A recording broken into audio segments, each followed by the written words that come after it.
Gunfire shatters the stillness of New Year's Day evening in Dublin's Finglas. A semi-automatic rifle is discharged from the back door of a suburban house, and the gun flashes, illuminating the face of a young man dressed in designer clothes. The crowd cheers as the gun is passed to his younger brother, who fires 3 more shots into the air. This is not a movie. It is New Year's Day, 2022. And here we see Glenn Ward, one of Ireland's most notorious crime overlords, at the height of his reckless power. The clip of this brazen act would eventually seal his destiny, leading to the downfall of an empire built on violence, designer brands, and drug money. But how did a small-time fingerless crook rise to become the leader of Dublin's infamous Gucci gang, leaving a trail of bodies and shattered lives behind him? Glenn Ward's tale begins on the hard streets of North Dublin in the early 2010s. Ward was in his early 20s, but he was already making a reputation for himself in the underworld, working in the shadows of more established players. The underworld of Dublin in those days was going through a massive power shift. In 2006, Kingpin gang boss Martin Marlowe Hyland was assassinated on the orders of Eamon the Don Dunn, triggering a bloody reshuffle among the criminal ranks. Dunn's reign would not last, however. By 2010, he was also killed in what police believe was a hit set up by the notorious Kinahan cartel. These power vacuums opened up opportunities for ambitious young gangsters who wanted to succeed, but Ward's real chance came after the notorious Regency Hotel attack in 2016. This brazen attack, one of the violent Kinahan Hutch War's bloody highlights, is said to have shaken Ireland's underworld. As Kinahan's gangsters fled Dublin fearing police heat or rival retribution, opportunities in Ireland's profitable drugs trade were up for grabs. Ward, with intense ambition and clever connections, was perfectly positioned to seize the moment. From his fingerless base, Ward began assembling a crew of flashy young criminals who adored luxury cars, designer clothes, and high-end watches. The glitzy flaunting of wealth earned Ward his lifelong nickname, Mr. Flashy, and his crew the label the Gucci Gang, something that was soon to strike fear into the hearts of communities across North Dublin. By 2017, Ward's ascent was rapid but perilous. In July of that year, the Garda warned him that his life was under threat, a Garda warning or police alert that he was becoming increasingly prominent in Dublin's underworld. Rather than backing down, Ward pushed on, shoring up his control over Ratoth Drive in Finglas with bulletproof glass, steel doors, and snarling pit bulls to deter rival gangs and police raids. The house became notorious and was raided by the police 16 times between March 2016 and July 2020. Despite this attention from the police, it remained the center of Ward's expanding drug trade, which extended from Finglas to Coolock, Ballymun, and Darndale. The Gucci Gang was not only selling drugs, they were building a brand, flaunting their money on social media and in Dublin clubs, and attracting young people who wanted to live that kind of life. Ward's network expanded through strategic alliances with established criminals. He formed close ties with Carl Hyland, nephew of the murdered gang boss Martin Hyland. Other key associates included Eric Keogh, a Cabra criminal with nearly 200 convictions by his mid-20s, and Ian O'Hare, previously jailed for smuggling drugs from Dubai to Australia, and cousin to Kinahan cartel figure Ross Browning. This network enabled Ward to connect with global drug supply chains and protect him from larger criminal networks. The Gucci Gang's operations became more sophisticated, with Ward controlling them, but maintaining his distance to avoid direct involvement.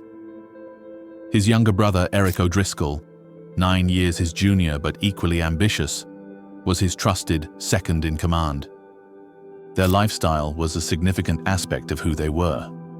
Ward and his group spent their money on designer wear, particularly Gucci items, expensive watches, and expensive vacations.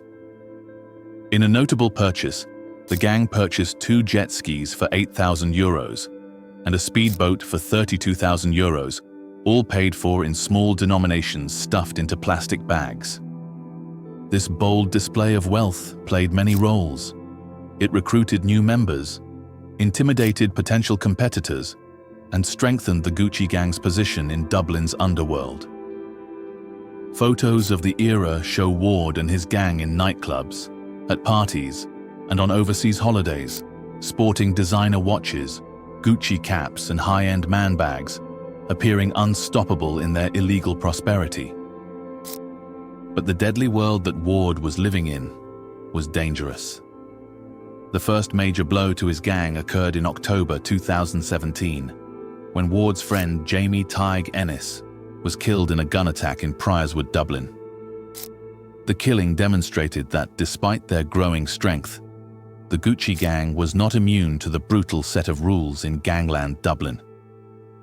By 2019, the violence had escalated significantly. On January the 17th, Zach Parker, a close friend of Ward and a big drug dealer in Swords, was shot outside a gym in what Gardaí called a carefully organized and pre-planned attack. The hunt for Parker's murderer resulted in a major breakthrough a day after the killing, when police searched a storage locker Parker had rented in Balbriggan. While they were searching the lockup, Ward arrived with two other members of the Gucci gang, including the drug dealer Sean Little. The officers found 2 jet skis and a speedboat, a prize haul that would be seized by the Criminal Assets Bureau subsequently, as they were funded by cash gained from crime. The Gucci gang reached its lowest point in May 2019, when 3 of its members were killed within a week. Sean Little was shot on May the 21st, outside his blazing car on a country road off the M1 motorway. One afternoon, on May the 22nd, 23-year-old Darndale drug dealer Jordan Davis was gunned down in Coolock. Little had threatened Davis a few months earlier over an unpaid drug debt of €70,000. Little had phoned Davis's mother and warned, "You know your son is going to be getting buried with your daughter." Violence continued to escalate on the 28th of May, when 41-year-old Iranian gangster Hamid Sanambar, who was associated with Ward, was killed after people accused him of being involved in Little's murder. 3 murders in the space of 7 days rocked Dublin's underworld and put tremendous pressure on Ward's gang. Ward was facing difficulties in July 2019 when police searched a Ratoth roadhouse.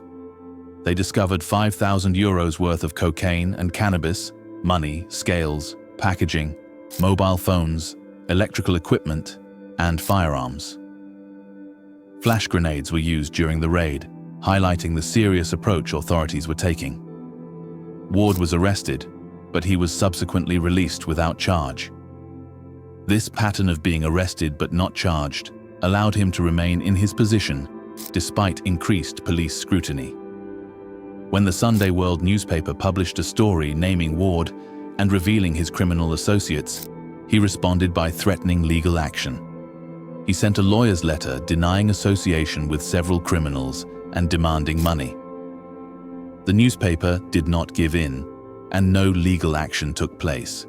But the event proved that Ward was getting increasingly worried about what others perceived of him. By 2021, a new bitter war began in Finglas. Ward's gang was fighting former friends, causing many shootings, petrol bombings, and attacks all around the area. By early 2022, the feud had intensified to a very dangerous level. In February, a 22-year-old associate of Ward was kidnapped and brutally assaulted in Finglas. Ward's gang retaliated by assaulting their enemies using golf clubs and baseball bats in the Dunsink area.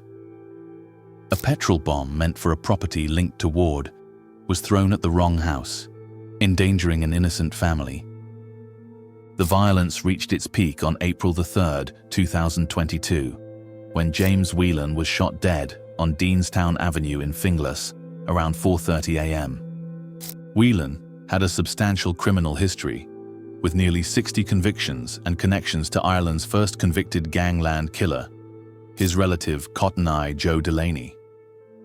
Whelan was harassed on social media before he was murdered, being referred to as a rat with other serious threats. The murder followed a weekend of escalating violence. On a Friday evening, a machine gun had been fired at the residence of Whelan's innocent family member, and on Saturday, shots were allegedly fired by Whelan's friends at a residence associated with Ward. When Whelan was killed, Ward's gang members were celebrating on social media, heightening tensions.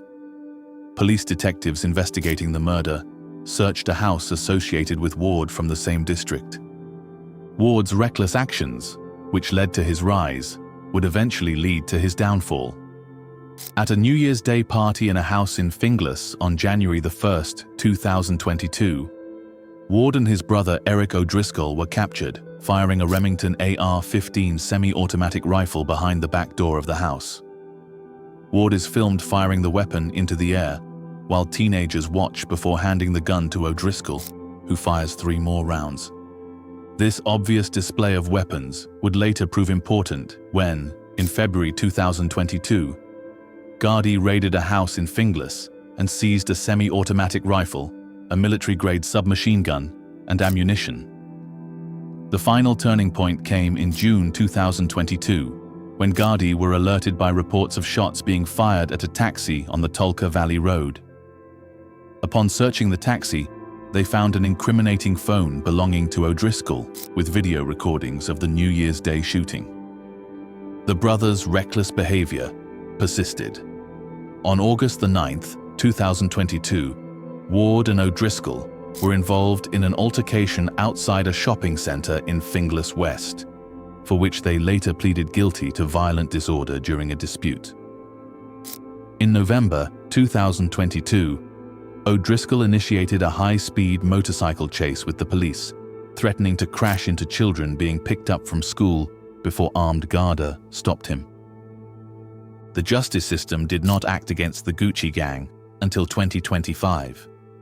In March, Glenn Ward was officially identified in court as the infamous crime boss, Mr. Flashy, during a hearing by the Criminal Assets Bureau.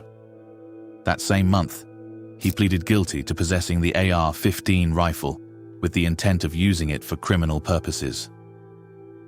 The Special Criminal Court convicted Ward on April 28, 2025, sentencing him to 5.5 years in prison for the firearm charge. Judge Melanie Greeley described the weapon as powerful and capable of causing serious injury or death, and rejected the notion that Ward had only brief involvement with the gun. O'Driscoll and Ward received additional jail time in May 2025 for the fight at the shopping center. Ward received an 18-month suspended sentence, and O'Driscoll received a 2-year sentence with 18 months suspended. O'Driscoll also lost his driving rights for 10 years due to his reckless motorcycle chase. Glenn Ward and Eric O'Driscoll are currently in prison, and the Gucci gang is much less active. The Criminal Assets Bureau has seized most of the gang's assets, including luxury items, cars, and boats. Gucci gang's history is one of death, violence, and missed opportunities. Most of Ward's close friends are dead or incarcerated. Sean Little, Zach Parker, Jordan Davis, Hamid Sanambar, and James Whelan all perished as a result of gang violence. Carl Hyland, Glenn Thompson, Gary Thompson, and Kalen Smith are all incarcerated for extended sentences. Detective Superintendent Paul Murphy was clear in his response to Ward's sentence. Criminals such as O'Driscoll and Ward act and believe that they are above the law. He had a simple message for young people. There is nothing good that these criminals can give you, and their actions come from greed and are only for their own benefit. You are not important to them. The story of Mr. Flashy and the Gucci gang reveals the true cost of gang culture. Beneath the flashy attire, designer timepieces, and flashy life is one of violence, betrayal, and destruction. The young man who once dominated Dublin's nightlife in Gucci attire now trades his designer clothes for a prison uniform. His is not a legacy of success, but one of senseless violence and lives destroyed. Now that Ward is behind bars, the neighborhoods he once terrorized are gradually healing from the violence he inflicted.